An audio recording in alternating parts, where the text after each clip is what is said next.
Menteri Dalam Negeri Tito Karnavian menjelaskan terkait surat edaran Mendagri yang mengizinkan pejabat PJ, PLT, dan pejabat sementara PJS kepala daerah dapat memberhentikan, memberi sanksi hingga memutasi pegawai. Meski menuai kontroversi dan kritikan karena dinilai rawan politisasi, kebijakan itu dibuat untuk mempercepat birokrasi pelayanan publik.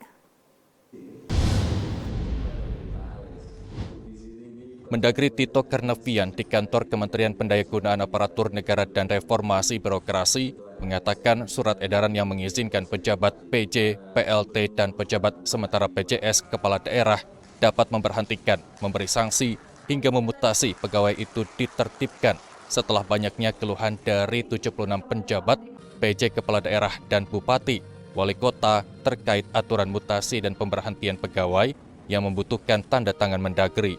Beranjak dari keluhan tersebut, mantan Kapolri itu menilai mekanisme pemberhentian dan mutasi pegawai menjadi lebih simpel dan cepat dengan surat edaran baru tersebut.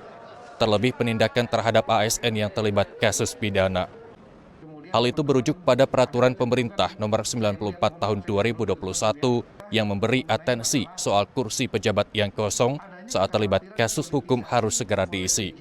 Ini dilakukan agar pelayanan publik dapat berjalan dengan baik. Mengenai masalah adanya kekhawatiran politisasi oleh PJ-PJ untuk memberhentikan dan memutasi pegawainya.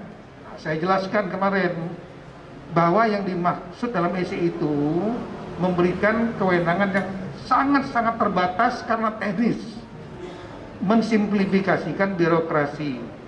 Boleh memberhentikan ya, untuk pejabat untuk ASN yang sudah jelas-jelas mereka terkena masalah hukum, misalnya ditahan oleh aparat penegak hukum, itu harus diberhentikan seketika supaya jangan sampai terjadi kekosongan. Yang kedua adalah mutasi pegawai antar daerah. Nah, mekanismenya itu mutasi pegawai daerah ini harus ditandatangani persetujuan oleh gubernur atau kepala daerah yang tempat dia asal dan tempat nanti dia diterima. Nah, kalau ini semua minta izin persetujuan dulu, hanya untuk tanda tangan persetujuan, harus minta izin kepada Mendagri, akan lambat birokrasi. Kita ini juga ingin membuat layanan publik yang baik.